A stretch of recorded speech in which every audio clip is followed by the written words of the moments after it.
Good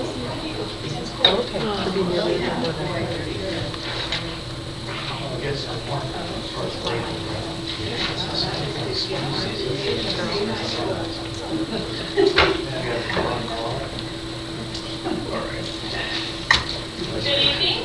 I'm District Secretary Nicole Gonzalez. It is Monday, November 30th, 2015. This is a special meeting of the Dublin Standalone Services District Board of Directors. Presiding this evening is President Ed Duarte. Call a special board meeting to order. Please stand for the flag salute. I pledge allegiance to the flag of the United States of America and to the republic for which it stands, one nation, under God, indivisible, with liberty and justice for all.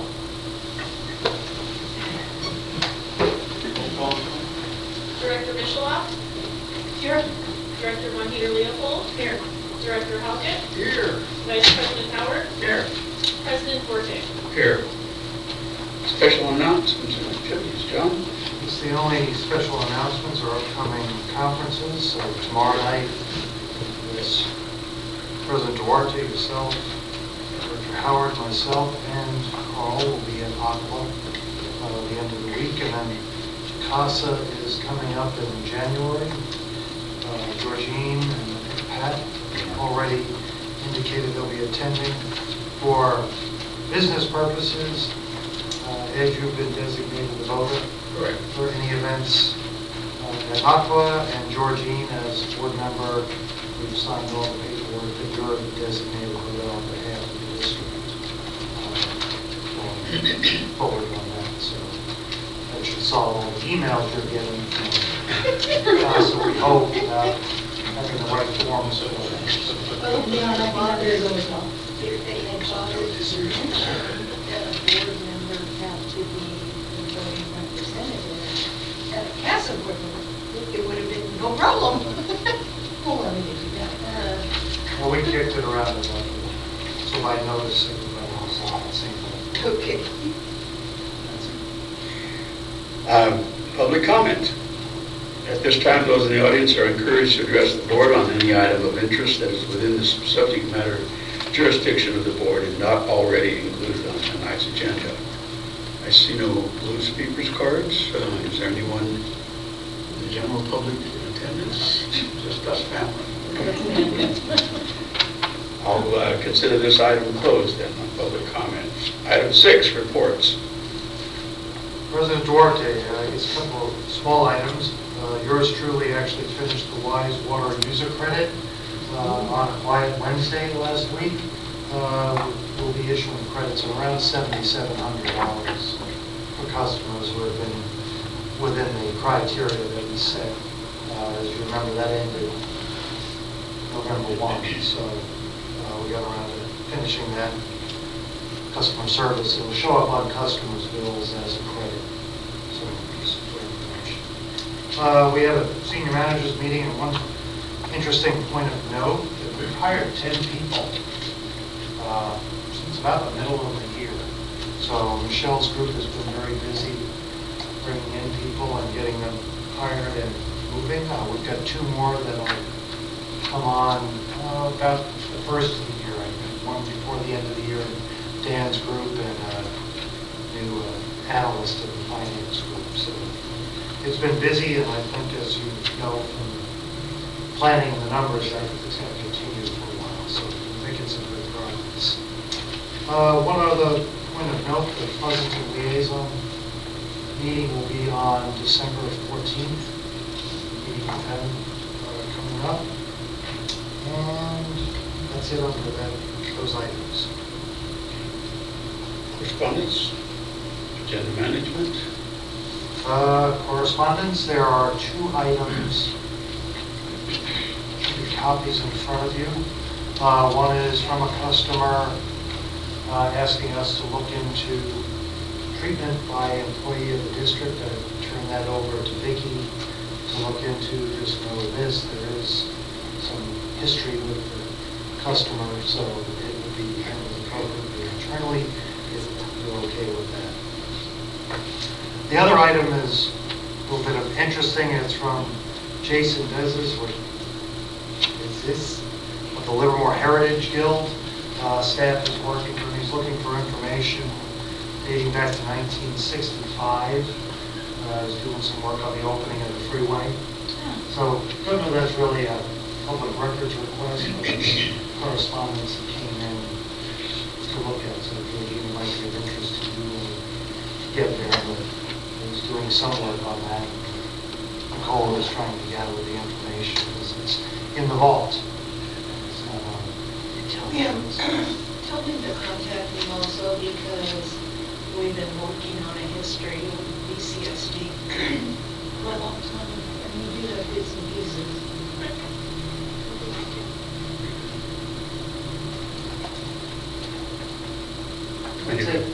Committee reports, we all have copies of the technical committee and the financial committee. Yeah, I would draw your attention to the financial committee meeting minutes.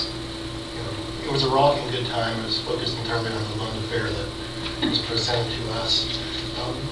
And I think they captured the tone of the meeting pretty well. So read it. Yeah,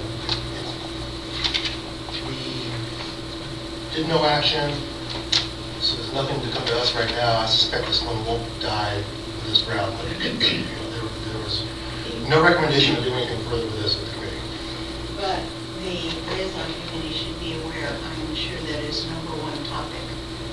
I have already heard that Carla is ready to pull some fingernails out, so work with them. In fact, that's a very good point. So I think you two are going to...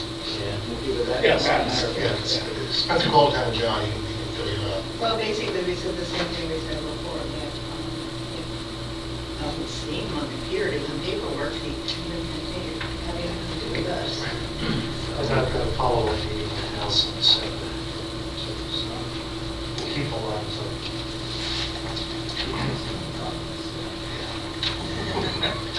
There's more lawyers and people that Well, should be in 2 weeks. present company stood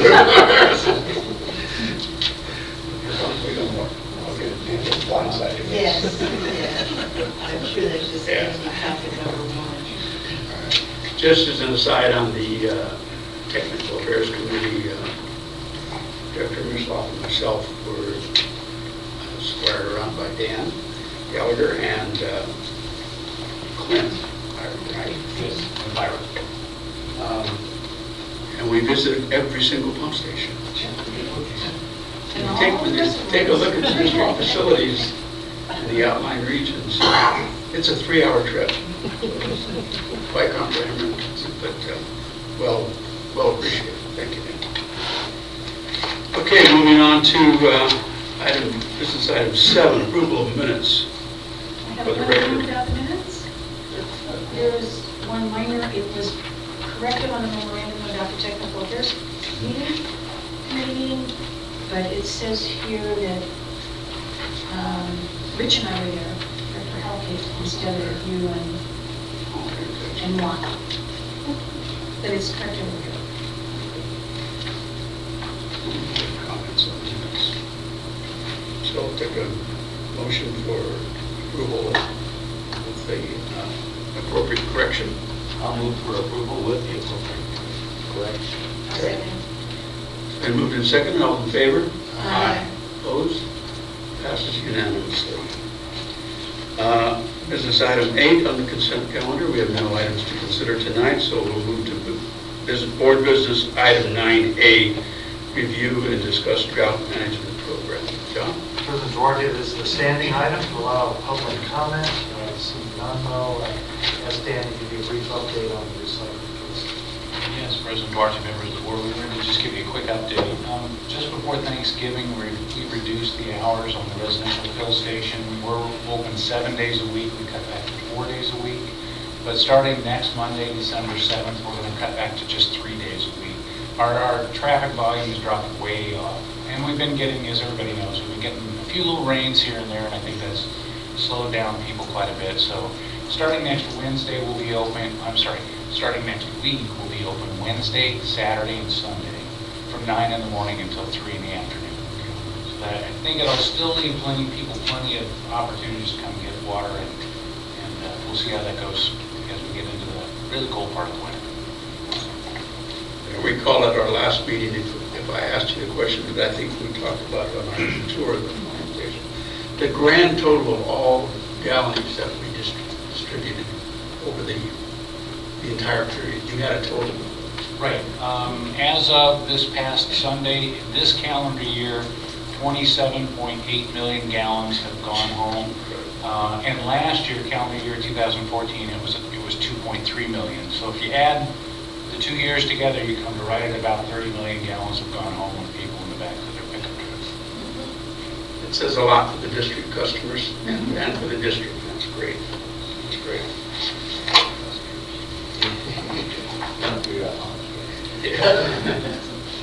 There's some assumptions at the distance. Any other items or questions towards staff on this item? West Side Recycled Water, how close are we to turning that bad boy on? I think the plan was starting to activate that in late December, late January, so we're gonna. That's a better term. Starting to activate versus turning it bad. We're just very excited over here. It's cool. My kids like watching the people. So I got them in a good one. They're putting the big pipe in the street. So We're just waiting for that section to be put in from Shannon Park back to Amador Valley right Yeah. now. That's the one the city's doing along with their storm sewer project. So as soon as that piece of pipe gets put in the ground, they'll be able to charge the Okay. entire pipe, and then we'll be rocking and rolling. We'll actually have water in that part of town. Anything else? Our direction is to continue our Yeah. present plan. We did, Keep the course, okay? Moving to item 9B, public hearing, determine if the public interest in disclosure clearly outweighs the public interest in non-disclosure, street addresses, etc. So this item's in response to two public record requests we've received over the last few months. The first one was from the Chronicle on October 27th of this year. The more recent one was from Bay Area News Groups, and that was on the 9th of this month. Both requests asked for information that included addresses and individual consumption. And as you remember last year, this event, this kind of request came up, and the board found not to release that kind of information. So we've replied to both of these requests with answers and with information requested, except for street addresses and any consumption. So we scheduled this public hearing for the last meeting so that it could be properly noticed, and we could have discussion, and we could take public input, if any, and then we would reach direction as to where to go. I guess the first would be called mine public hearing. Menu here. All right, any board members that have any more further questions about the staff report? This time we'll open the public hearing. move to close the public hearing. Moved and seconded to close the public hearing. All in favor? Aye. Opposed? Passes unanimously. Then I'll close the discussion on the matter if there's no further. That's what it says here. So what's your motion to close the public hearing, and the directors make a motion and second to close. And the president closes the discussion. There is. Well, we got some discussion. All right. So, this one's funny. It's a no action one. It's kind of an opposite world. If I understand correctly, Carl, you're going to help me here.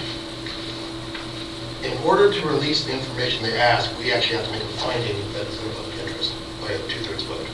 That's correct. So if one wanted to make it perfectly clear that we don't think that it's in the public interest, a clever board member would actually put this in motion a second, and we get a 5-0 vote against it. All right. Now, I used to be a clever board member, and I'm sure anymore. So I'm going to actually move that we make a finding that it is in the public interest to release this information. Is? We're going to take a vote, and I suspect we're going to find out it's not that way. Okay. But we need to get it in play. So do I have I will second the argument. What did you do it backwards? No. You did it forward, you have to do it forwards. Okay. It's been moved and seconded to repeat that, please. To find it in the public interest to release the requested information. All in favor? All opposed? No. Motion fails. Right. And then we might want to direct staff. Was that a unanimous failure? Unanimous failure. I wasn't sure I heard. And if the minutes could reflect that the odds of one of these passing is probably nil, so I think, unless the job plan radically changes and we're actually failing, I think staff can safely proceed as they have and not have to go through this again unless somebody really wishes. Yeah, I have to say, I can't think of a time when we would find it in the public interest to release addresses.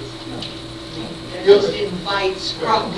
The only time I could possibly conceive of is if we were utterly failing as a community, which we never will, and we're just missing our targets by a bunch. Then a little public pressure might be useful, but we're doing so well. The intent was never to shame anybody. I don't think we might collect the fines, but you have to have a program.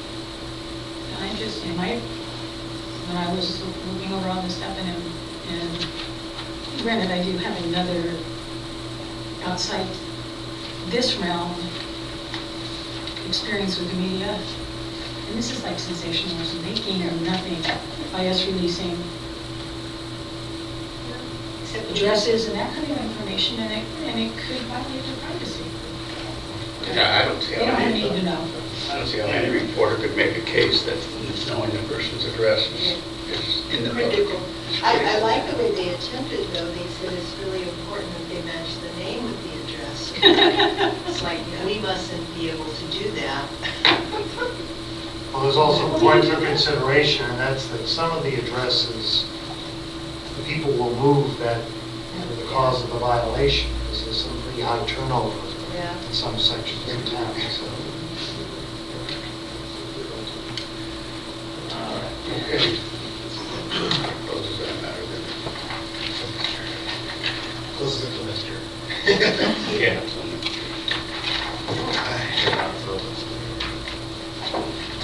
Well, unless the people. Any further direction, Joe? I think I've got my direction. Yeah. Are we clear? Item 9C, select investment and funding strategy for the OPEB. Yeah, So so, President Duarte, it's my show tonight, sorry to everyone else.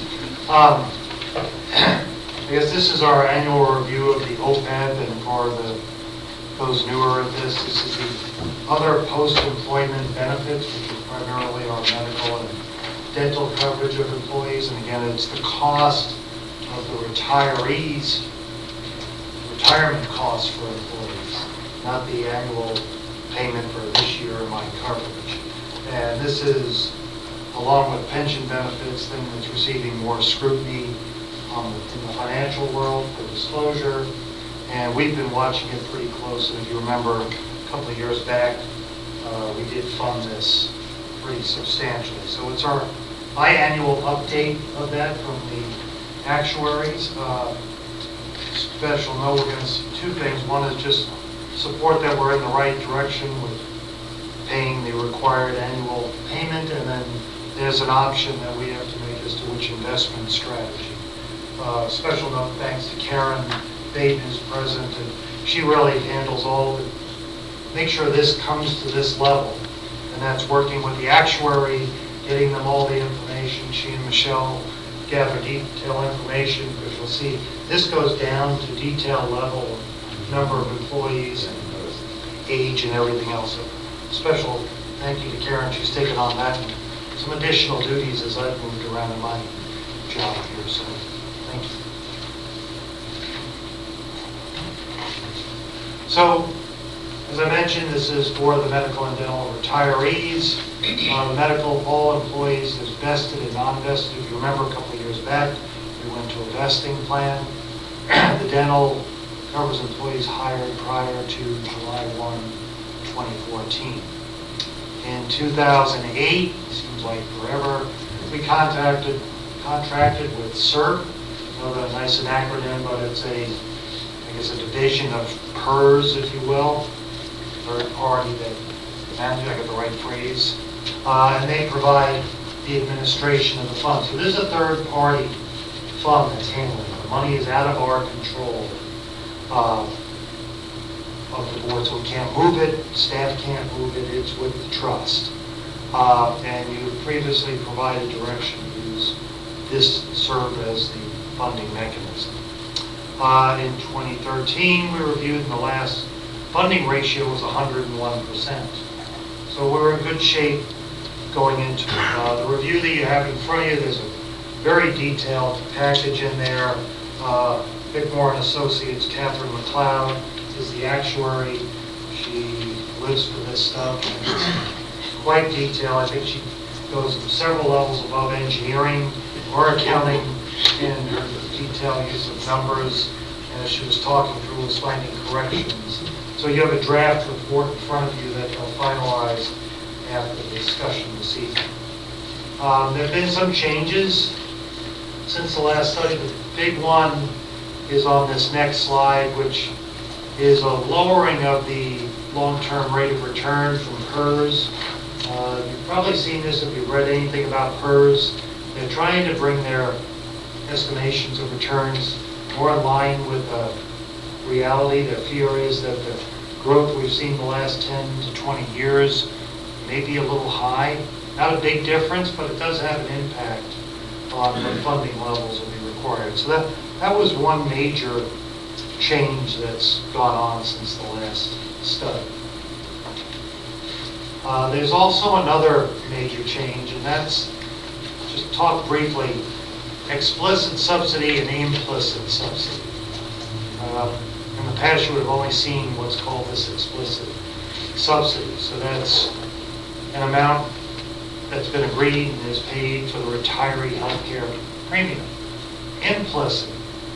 Well, I'm closer to retirement than, let's say, Michelle. Not to pick on anybody else in the group. But if we were to go out and get separate policies on this, my rate would be a lot higher than Michelle's.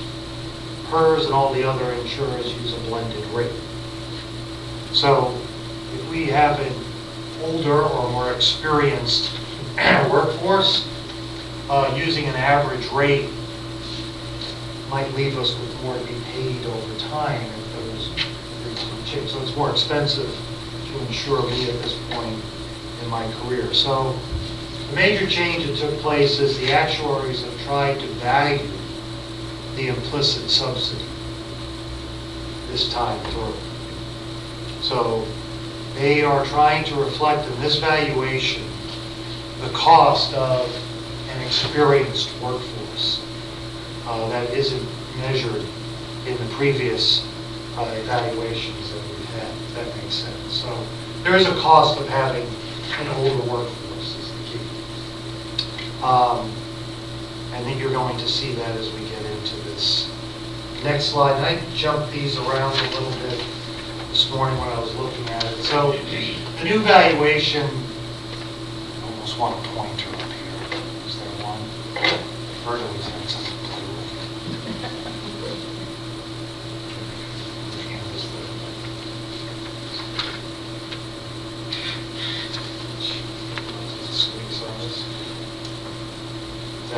So in the past, this explicit number was what we looked at.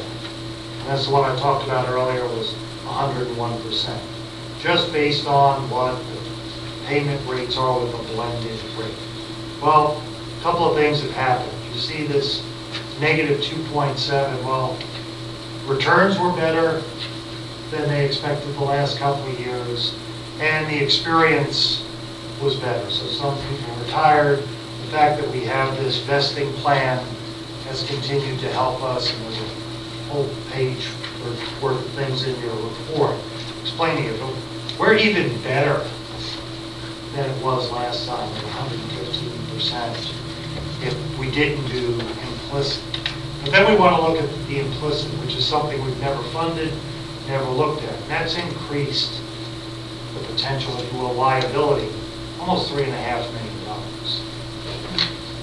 The net of all that, the positive swing and this, if you will, negative swing, is right now we're at 96.6% funded. That's very good. Even talking to the actuary, she mentioned, and Karen, correct me if I'm saying this wrong, but the implicit right now is a theoretical calculation, and it's not based on an actual rate that any of the carriers have provided. It's trying to estimate what the potential liability will be. And she said hers may never actually come back and do a rate that is gauged strictly on age, just from management. They're just going to keep using a blended rate.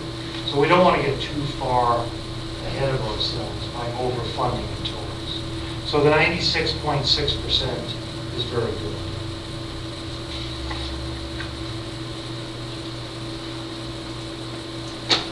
So we're going to jump in, I guess. I wanted to move myself. Bear with me a second. So I'm going to jump a little bit. These are out of order of what you have in your packet. But so the proposed study that you have in front of you comes up with what they call the ARC, the annual required contribution. In our case, it's this number over here, this 935,000. That would be the amount that we would send gross or net to the fund each year. Karen, help me here with the wording. Including payments. Yeah, so currently we pay the retirees premium, and then we would net that against what the actuary says we need to send into the trust.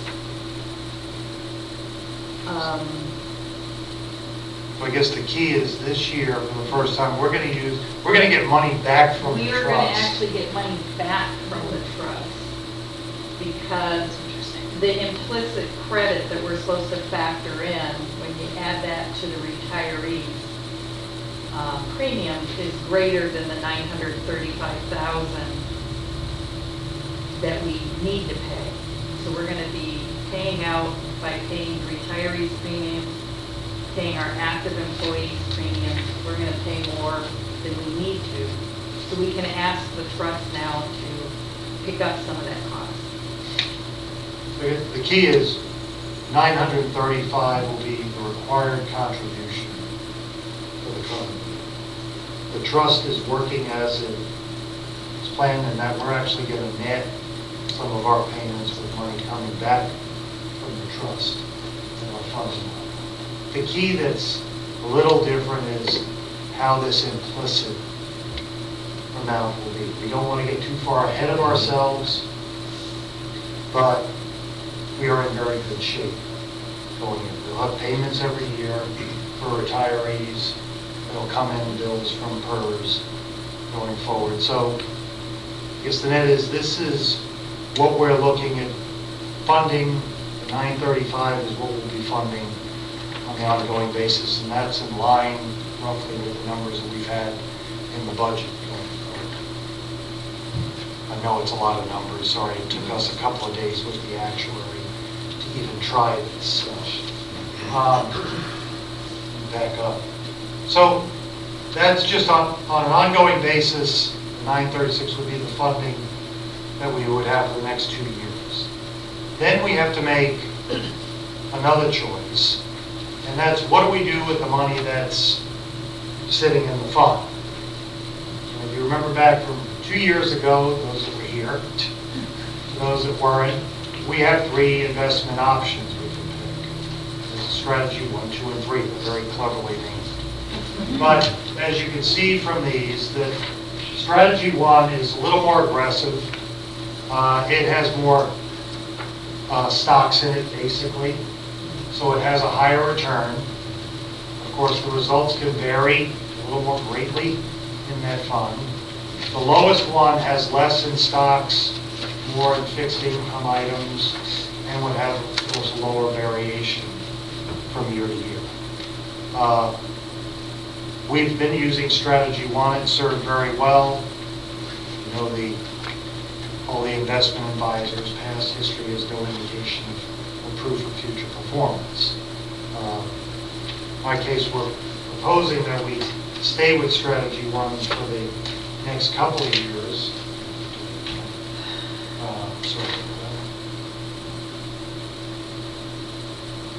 Here's just what the funds are, the different investment strategies are in. This is the same as a couple of years ago we showed, but you can kind of see, upper left-hand corner, you know, the first one is more in equities. The third strategy is half that amount in equities. So again, this is, if we want more stability, we would pick Strategy 3. But what you'll see in the next table is the funded ratio longer term would drop from the 96.6 to almost 85%. Because the return you would be getting on the portfolio. So a lot of numbers, a lot of factors. Right now, with proposing for the report draft that you have in front of you, we chose Strategy 1, we would be at 96.6. If we wanted to choose the third option, which would have less volatility going forward, you know, you could drop as much to the 85% over that same time, making the ARC payment and choosing a lesser risk investment portfolio during that period of time. And those were I guess the two questions before you, would you support us making the contributions as we've proposed on there at the 900,000 roughly and staying with Strategy 1, or would you have some other preference for us to go back to the actuary with? Or are there any questions on the study? We'll try and handle those as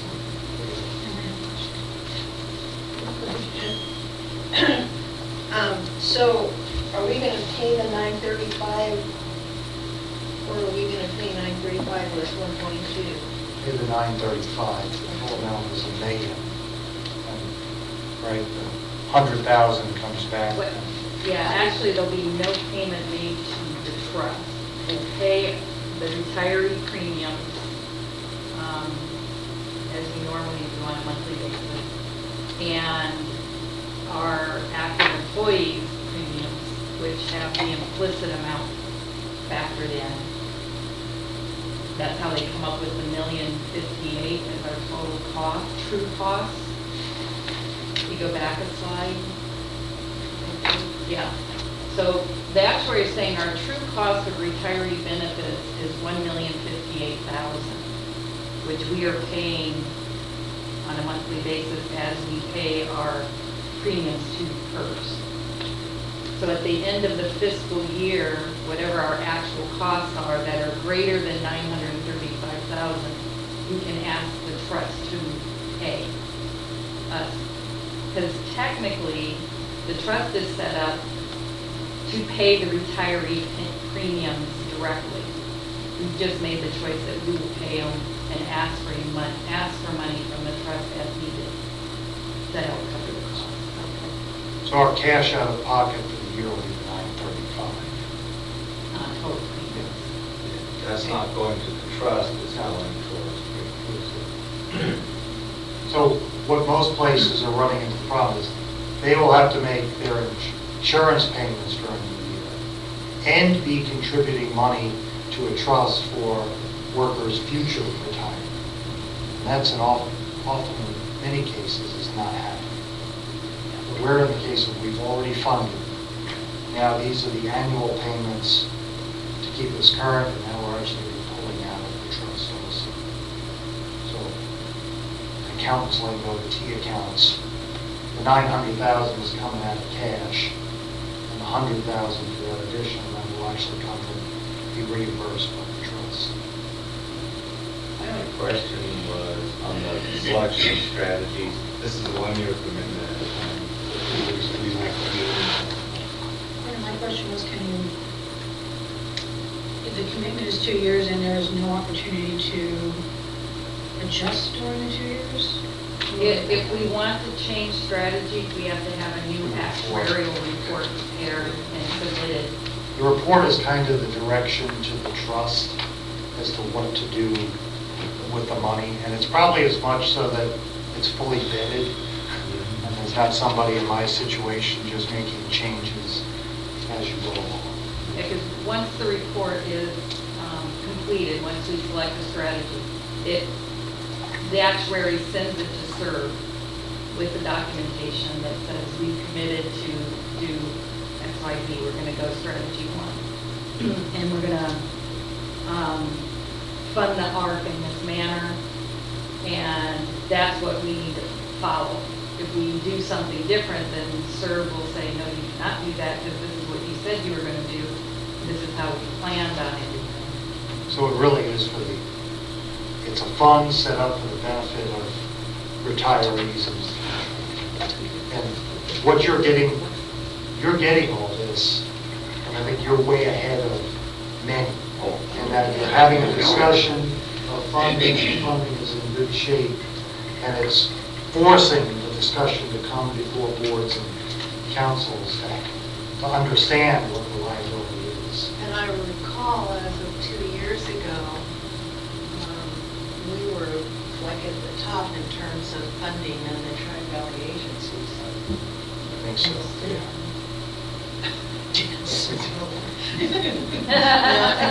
I think there's a big variance. Yeah.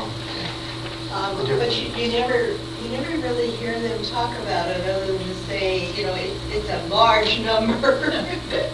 Well, in defense of others, this is a numbers geek Yes. type thing.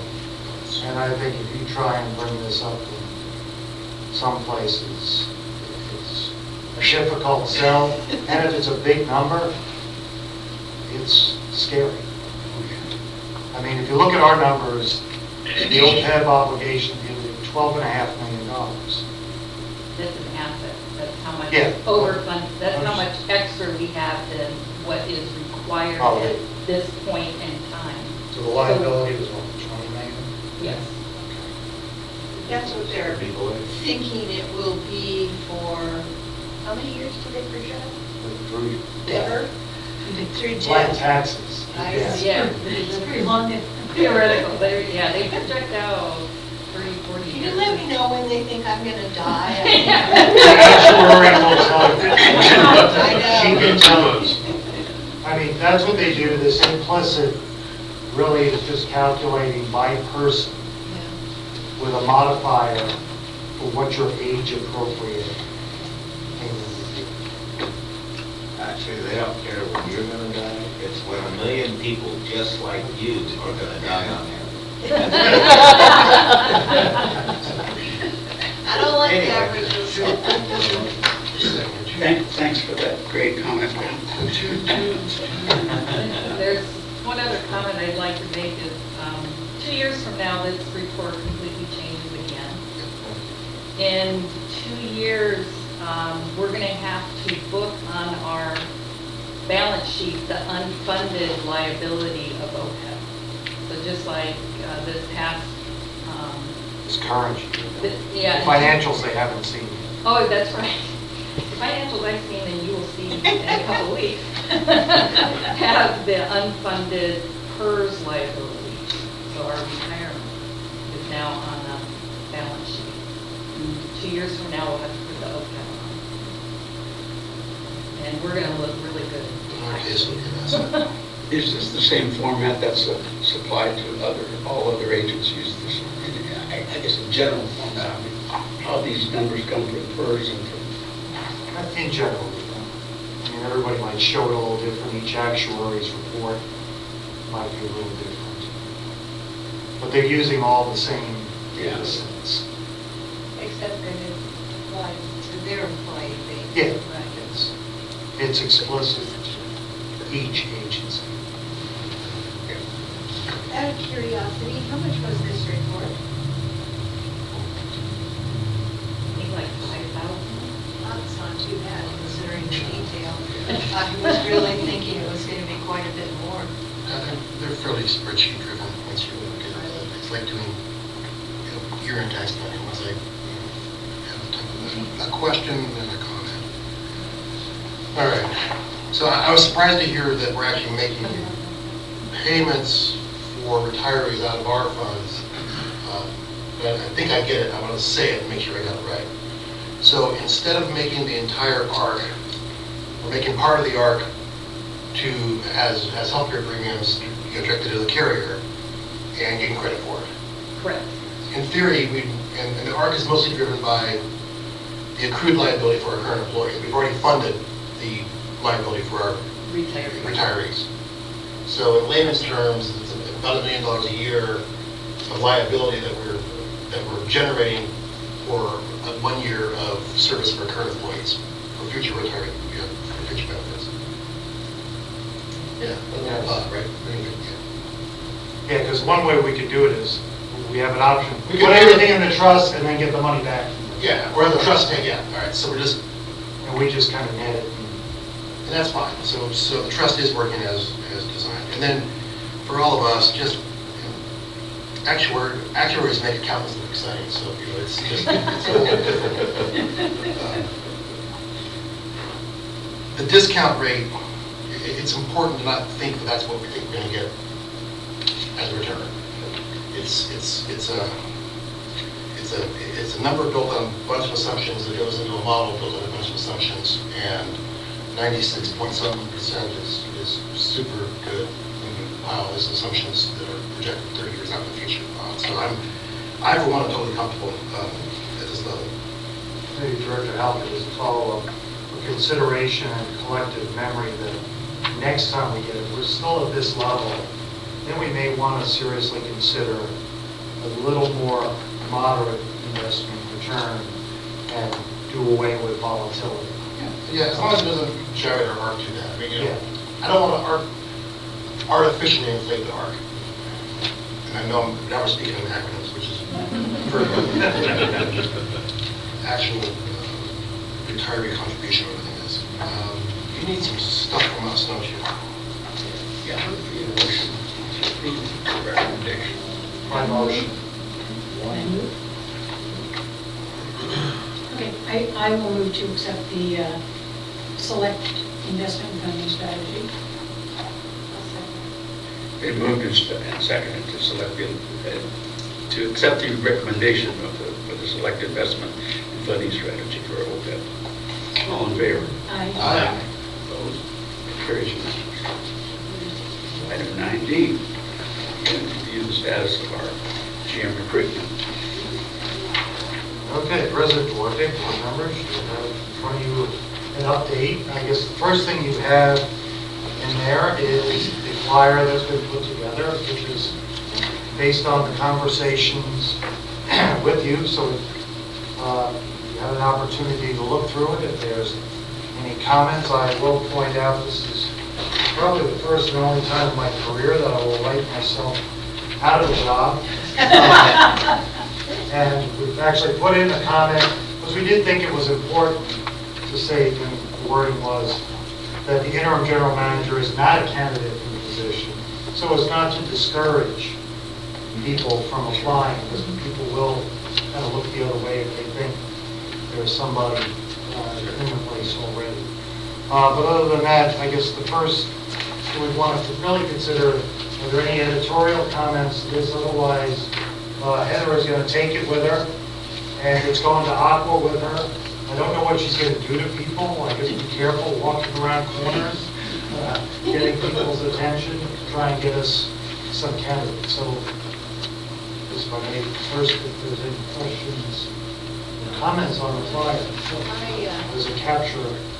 I thought it was quite comprehensive. I can't imagine what she meant. I mean, she picked up all the points I made. She did it mine as well. Oh, we have the one that's in color? I'm just curious. Do you have a copy in color? I do, actually have one here. Oh, do you have it, Michelle? Take a look at it, I can. Yeah, I just wanted to see how it looks when they present it. Thank you.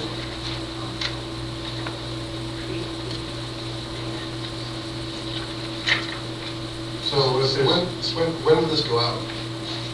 tomorrow. But there's no rush to make any decisions.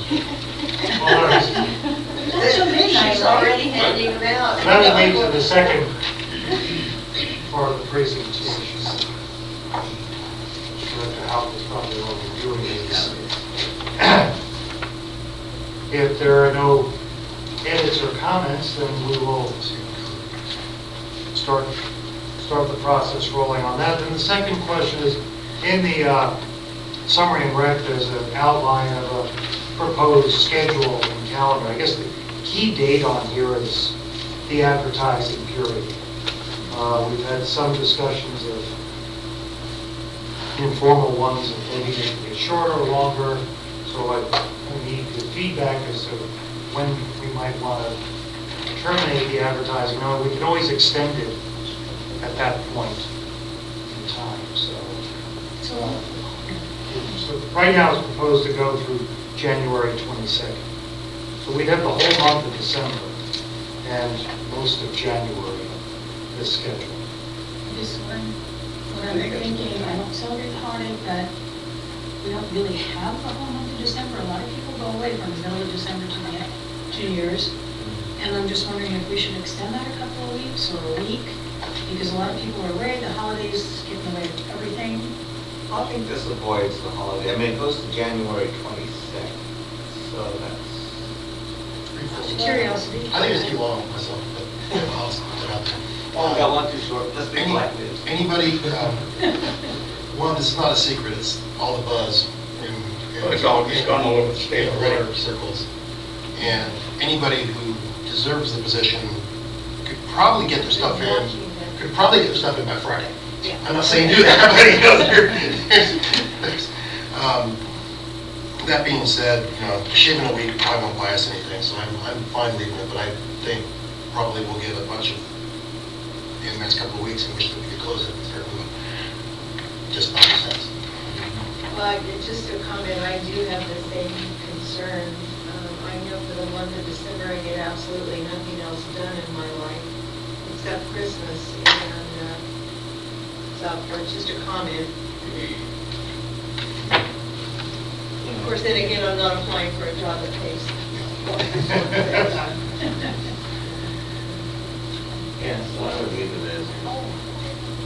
So that means we're seeing. That means we won't make the decision until, God, April 5th. That is why it's in front of you. That seems so long. I mean, I understand the Seems like time. forever, but Well, that's the final contract, so you would have, actually, second interviews would be March 1st. So you have a period in there to negotiate a contract. I'm sure that time could compress. Basically, March 15th for directing negotiators. Yeah. That's plenty of time.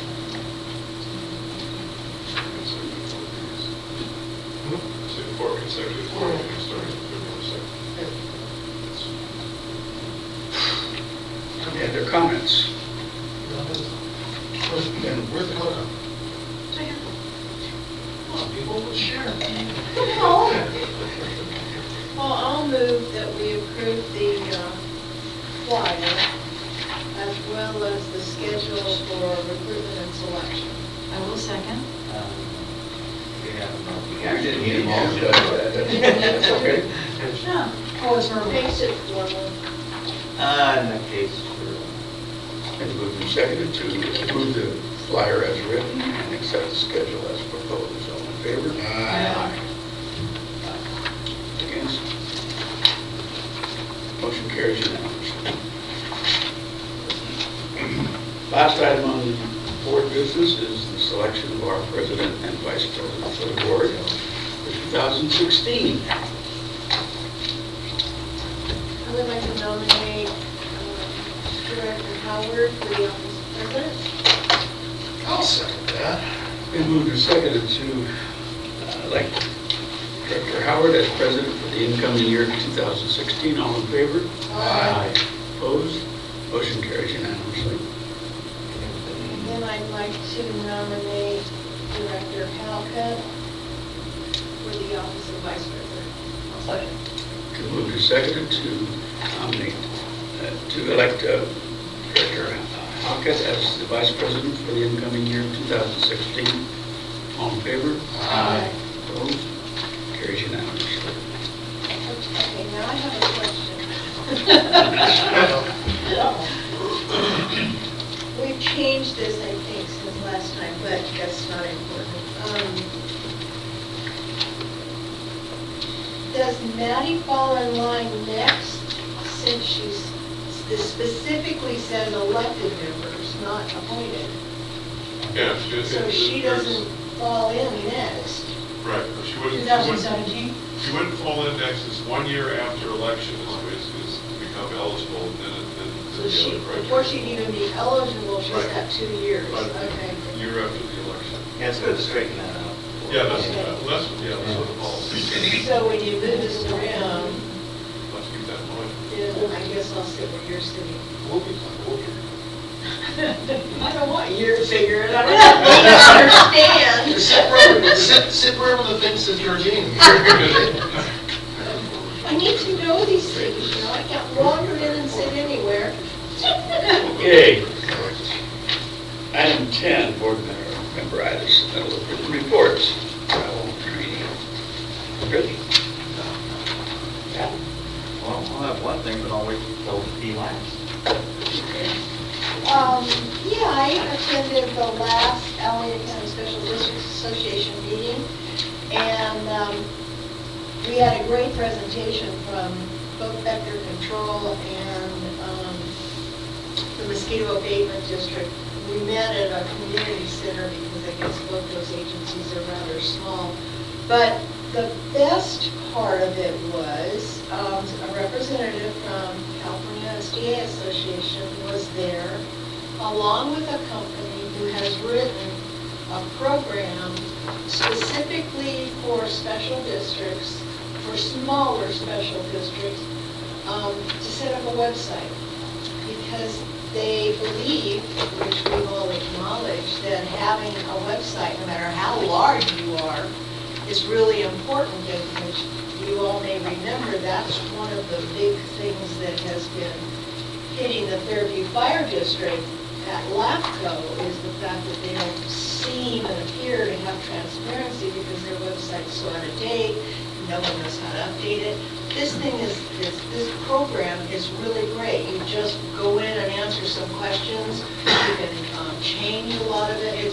This company has written one specifically for CSDA, for smaller districts. There's no setup charge, and it runs between $100 and $500 a month to maintain, depending on your budget. So that was real exciting to hear.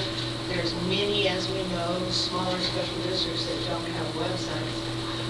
So that was the really good information from that meeting, and of course I had to leave early as I had another appointment, so I didn't get to hear the complete information about all the rest, but basically it was legislation and East Bay economic development and what was going on at LAFCO, which I've already kept you up to date on, so that's it. Right. Other than the tour I took with you at Dan's generosity, and it was really hugely informative and interesting. I've never seen a pump station before. You don't call water towers anymore. No. And the view from the highest one, Yes. out of Schaefer Ranch, is pretty amazing. Amazing, yes. Very spectacular, and I thank you for the opportunity. I have something here, and this is a plaque for outgoing President. And so you'll have to stand. So I'll present this to you. You're on the front. Here. Grateful recognition of your admirable and steadfast leadership Let's as record this president of for the board of posterity. directors in 2015. We appreciate it, and you did a great job. Thank you very much. Can you both come around the front? So, We'll see. We'll get back here, see to the vote.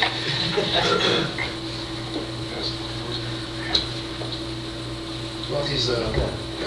Yeah.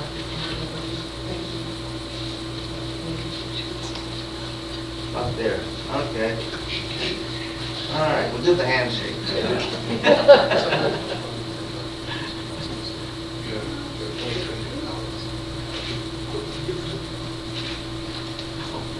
Every angle you can think of.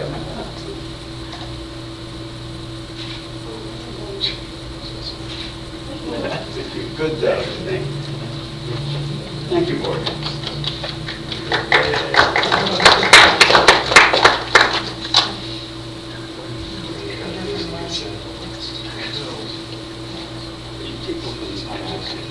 I guess so. I remember that. That's comment. If there are no other board business or any other comments, hope everybody had a good Thanksgiving. This meeting is adjourned. Yes. What is tonight different from all of it? Is that Thanksgiving? I got my hot turkey sandwiches on my head.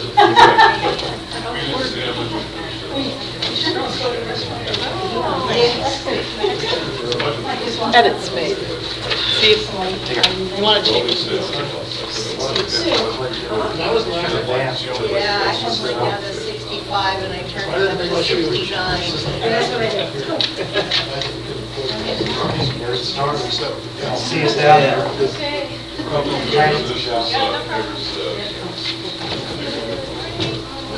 Good place to work. Relatively not a crazy board. There are some pretty